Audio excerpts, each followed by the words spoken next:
नमस्कार दोस्तों Bharat Pakistan war situation के बीच भारत की अर्थव्यवस्था के लिए एक बड़ी अच्छी खबर सामने आई है। देखिए क्या होता है कि बहुत कम ऐसा मौका होता है कि किसी देश की जो क्रेडिट रेटिंग है उसको बढ़ाया जाए, अपग्रेड किया जाए। यहां पर यह हुआ है कि भारत की जो क्रेडिट रेटिंग है उसको अपग्रेड करके ट्रिपल बी पर लाया गया। आप देख सकते हो ये खबर, India upgraded to triple B with a stable trend. तो इसको थोड़ा सा डिटेल में समझने की आवश्यकता है कि आखिरकार ये किसके द्वारा किया गया, इसका मतलब क्या है। ट्रिपल बी पहले क्या था, शॉर्ट टर्म और लॉन्ग टर्म की जो रेटिंग है वो क्या रखी गई है, और साथ ही साथ इसका स्टेबल का मतलब क्या है और ये क्यों किया गया, वो सब कुछ मैं आपको डिटेल से बताऊंगा वीडियो में। चलिए आगे बढ़ते हैं। लेकिन उससे पहले दोस्तों आप सबको बता दूं, आप में से जो भी लोग यूपीएससी की प्रिपरेशन कर रहे हैं, हमारा जो नया फाउंडेशन बैच है 2026 के लिए ये स्टार्ट हुआ है और स्पेशली 15 मई तक आप एक्स्ट्रा डिस्काउंट के साथ इन बैचेस को अवेल कर पाएंगे। तो लिंक कमेंट सेक्शन में दिया हुआ है, वहां पर जाइए और यूज करिए ये कोड अंकित लाइव ताकि आप जो मैक्सिमम डिस्काउंट है वो ले सकें। तो चलिए शुरुआत करते हैं। देखिए सबसे पहले मैं आपको बता दूं,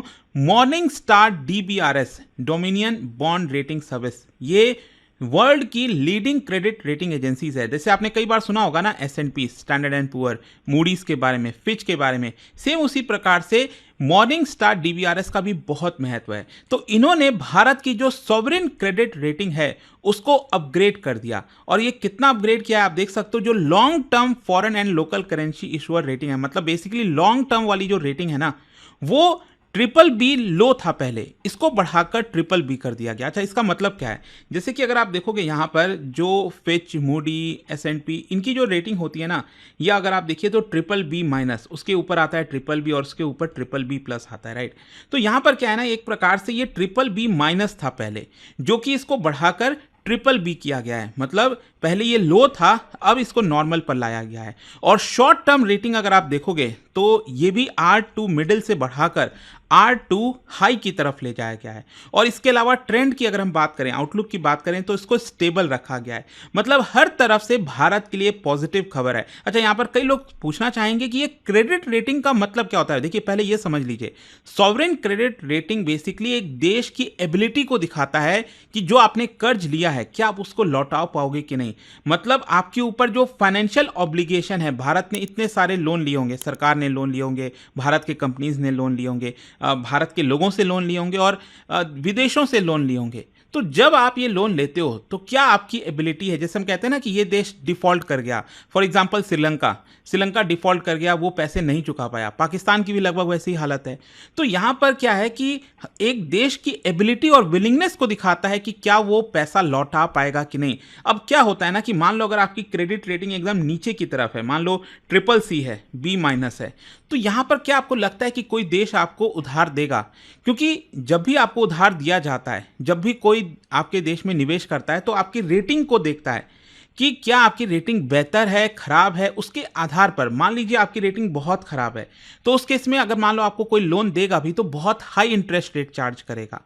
तो it is just like example, आप नॉर्मल बैंक में कहीं पर जाते हो, बैंक में आप बहुत पैसे वाले हो, मतलब आपको जानते हैं सब, तो ऑब्वियसली बात है बैंक क्या करेगा, थोड़ा सा कम इंटरेस्ट रेट चार्ज करेगा कि आप तो पैसा लौटा ही दोगे, कहीं लेके भागोगे नहीं, सेफ है पैसा। वहीं अगर कोई गरीब व्यक्ति जाता है बैंक में, क्या होता है, तो वही हाल होता है कि यहाँ पर ज़्यादा इंटरेस्ट रेट लगाया जाता है। कुछ वैसा ही चीज़ है। तो एक प्रकार से जो भारत की रेटिंग अपग्रेड किया गया, इट रिफ्लेक्ट्स की इंटरनेशनल जो कॉन्फिडेंस है भारत के मैक्रो इकोनॉमिक फंडामेंटल्स पर, हमारी इकोनॉमी के ऊपर, वो काफ़ी अच्छा बढ़ रहा है। और यहाँ पर जब हम बात करते हैं ना कि ट्रिपल बी हो गया है, मतलब हम इन्वेस्टमेंट ग्रेड रेटिंग के अंदर हैं। दुनिया इन्वेस्ट करना चाहेगी इस रेटिंग पर भारत के अंदर। और जो मैंने आपको बताया कि जो ट्रेंड है उसको स्टेबल रखा गया है। ट्रेंड स्टेबल रखने का मतलब कि ऐसा नहीं है कि शॉर्ट टर्म में ये जो रेटिंग है उसको गिरा दिया जाएगा, ये स्टेबल रहेगी। ये एक प्रकार से इसका मतलब हुआ। अब क्वेश्चन ये है कि ऐसा क्यों किया गया, भारत की रेटिंग को क्यों अपग्रेड किया गया। कई सारे कारण हैं। एक तो जो हमारी इकोनॉमिक ग्रोथ है वो भी काफ़ी मोमेंटम में चल रही है, स्पेशली कोविड के बाद से जो रिकवरी हुई, सरकार कई स्कीम्स लेकर आई, जैसे PLI स्कीम्स, डिजिटाइजेशन की तरफ हम गए, सर्विस सेक्टर हमारा रिजिलियंट है। तो हाई ग्रोथ को देखते हुए कहीं ना कहीं रेटिंग को बढ़ाया गया है। दूसरा क्या है कि फिस्कल कंसोलिडेशन। देखो कोई भी इन्वेस्टर अक्सर ये देखता है कि आपके देश में सरकार फिस्कल डिसिप्लिन रख रही है कि नहीं। मान लीजिए सरकार कमा रही है 100 रुपए और खर्च कर रही है 200 रुपए, ये तो बहुत ज़्यादा हो गया ना। मतलब आपकी कमाई से डबल आप खर्चा कर रहे हो, लेकिन भारत सरकार ये जो डिफरेंस है उसको कम कर रही है लगातार। मतलब अगर हम 100 रुपए यहाँ पर खर्चा कमा रहे हैं तो 107 रुपए ही खर्चा कर रहे हैं, तो हमें सिर्फ 7 रुपए बोरो करने की आवश्यकता है।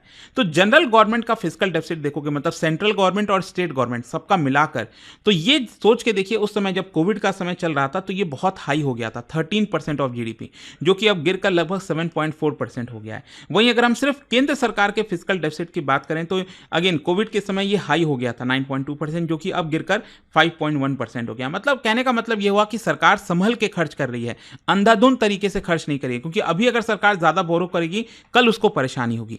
तो ये कारण है जिसकी वजह से रेटिंग अच्छी हुई है। बैंकिंग सेक्टर की हम बात करें तो देखो पहले एनपीए कितना ज्यादा बढ़ गया था, सोच के देखिए, डबल डिजिट में 12-13%, आज के डेट में ये घटकर सिर्फ 2.5% रह गया है, 13 ईयर्स के लोएस्ट पॉइंट पर है। वही क्या होता है, हमारे बैंकों के पास एडिक्वेट कैपिटल है कि नहीं, क्योंकि जितना कैपिटल होगा उतना वो उधार देने की क्षमता रखेंगे, तो ये भी आपको अच्छा खासा देखने को मिलेगा। तो ये ओवरऑल हमारे बैंकिंग सेक्टर के रोबस्टनेस को दिखाता है कि हमारे बैंकिंग सेक्टर के अंदर अच्छा खासा पैसा है, आरबीआई ध्यान दे रही है, कोई ऐसा प्रॉब्लम नहीं है। तो अगेन ये भी एक बड़ा कारण है जिसकी वजह से रेटिंग बढ़ा।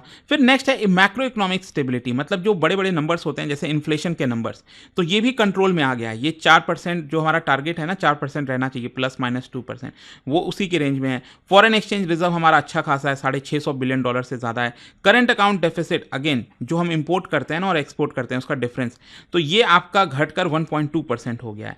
एक्सचेंज रेट अगर आप देखोगे तो अगेन यहां पर एक बड़ा अच्छा सुधार हुआ है। क्या है कि आप देख सकते हैं $1 इक्वल्स टू ये 88-89 के करीब चला गया था, 88-89 यहाँ पर बहुत तेजी से, लेकिन पिछले कुछ समय में इसमें अच्छी खासी गिरावट हुई है। इनफैक्ट ये तो अभी 84 आ गया था, अभी वापस से थोड़ा सा ये कमजोर हुआ है। It is mainly because of जो इंडिया पाकिस्तान के बीच में हो रहा है, अदरवाइज ये वापस से और थोड़ा सा अप्रिशिएट हो जाएगा। सो ये जो इंडिकेटर्स हैं ये भारत की जो स्ट्रांग एबिलिटी है एक्सटर्नल शॉक को झेलने की, कि कल के डेट में अगर मान लो अचानक से क्रूड ऑयल के प्राइस बहुत बढ़ गए तो उसको हम झेल पाएंगे, वो रोबस्टनेस को दिखाता है, जिसकी वजह से अगेन हमारी रेटिंग्स को बढ़ाया गया है। और फाइनली है यहाँ पर फॉर्मलाइजेशन एंड डिजिटाइजेशन। देखिए जैम ट्रिनिटी और सरकार जिस तरह से डिजिटाइजेशन लेकर आई है, यूपीआई का ट्रांजैक्शन हो रहा है, जीएसटी इनकम टैक्स जो रिफॉर्म्स है वो लेकर आया गया है, यहाँ पर टैक्स बेस हमारा बढ़ रहा है। तो अगेन ये सारी चीजें रेवेन्यू प्रेडिक्टेबिलिटी को दिखा रहा है कि सरकार का रेवेन्यू भी यहाँ पर तेजी से बढ़ रहा है। लेकिन क्या यहाँ पर सब कुछ ठीक है?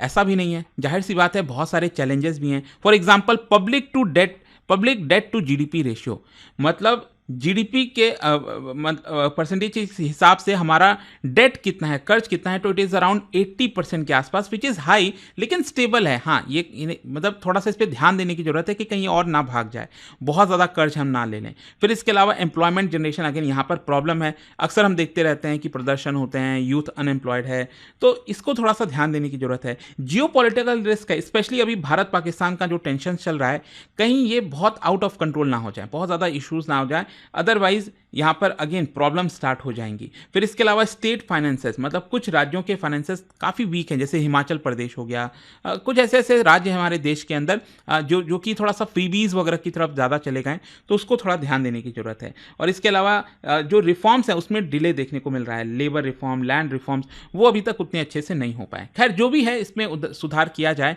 लेकिन क्वेश्चन यहाँ पर लास्ट में ये आता है कि जो रेटिंग अपग्रेड किया गया है इसका अल्टीमेट इंपैक्ट क्या होगा, क्या इससे फायदा होगा? सबसे पहला है इन्वेस्टर का सेंटीमेंट बढ़ेगा, यहां पर ज्यादा एफडीआई आएगा, ज्यादा फॉरेन पोर्टफोलियो इन्वेस्टर्स निवेश करेंगे। तो इसकी वजह से क्या है कि अल्टीमेटली यहां पर हमारा जो बॉन्ड यील्ड है वो भी थोड़ा सा नीचे जाएगा। बॉन्ड यील्ड नीचे जाता है तो बेसिक सिंपल अर्थों में अगर मैं शब्दों में आपको बताऊं तो इसका सिंपल अर्थ यह है कि जो इंटरेस्ट रेट है ना वो थोड़ा सा नीचे जाएगा। जब बैंकों का जैसे रेपो रेट वगैरह नीचे जाएगा, अगर बॉन्ड यील्ड थोड़ा सा नीचे गया तो यहाँ पर क्या है कि अल्टीमेटली जो हम लोग लोन लेते हैं बैंकों से वो थोड़ा सा नीचे जाएगा, तो ज़्यादा लोन लेंगे, ज़्यादा हम खर्च करेंगे और ज़्यादा हमारी जीडीपी बढ़ सकेगी। फिर नेक्स्ट है इंडियन रुपी, ज़्यादा एफडीआई एफपीआई आएगा तो मतलब क्या है, यहाँ पर हमारा रुपी और स्टेबलाइज होगा, अप्रिशिएट होगा। फिर इसके अलावा सॉवरेन फंड इन्वेस्टमेंट के चांसेस बढ़ जाएंगे और इसके अलावा भारत की जो ग्लोबल इमेज है, परसेप्शन है, उसमें भी काफ़ी ज़्यादा सुधार होगा और ज़्यादा स्ट्रांग होगा एक प्रकार से। तो ये पूरा कहानी था दोस्तों। और देखिए यहाँ पर कंक्लूजन यही निकलता है कि मॉर्निंग स्टार डीबीआरएस का जो अपग्रेड किया गया है इसकी वजह से अब क्या है कि बाकी की भी जो रेटिंग एजेंसीज है ना, Fitch, Moody, standard and poor, उनके ऊपर भी असर आएगा, उनके ऊपर भी दबाव आएगा कि देखिए आप भी यहाँ पर रेटिंग बढ़ाइए। और भारत तो ये कह ही रहा है कि ये जो रेटिंग अभी हमें दिया जा रहा है वो सही नहीं है। जिस तरह की भारत की इकोनॉमी है उसमें और ज़्यादा हमें रेटिंग बढ़ाने की आवश्यकता है। तो ये था पूरा वीडियो। और जाने से पहले आप सबके लिए एक इंटरेस्टिंग क्वेश्चन, देखिए अभी रिसेंटली काफ़ी न्यूज़ में चल रहा था कि पाकिस्तान के द्वारा ये जो ड्रोन इस्तेमाल किया जा रहा है ना भारत के खिलाफ, सोंगर ड्रोन, ये किस देश से ओरिजिनेट होता है, ये आपको बताना है। इसका राइट आंसर आप सब जानते हैं, मेरे इंस्टाग्राम पर तो मिलेगा ही, वहां पर अगर आप नहीं हो कोई बात नहीं, टेलीग्राम से ले सकते हैं इसका सही उत्तर। और जैसा कि मैंने आपको बताया, अगर आप स्टडी IQ पर कोई भी कोर्स बैच लेना चाहते हैं, स्पेशली 2026 की अगर आप तैयारी कर रहे हैं, हमारा फाउंडेशन बैच ले सकते हैं by using this code Ankit live, you will get maximum discount. Thank you.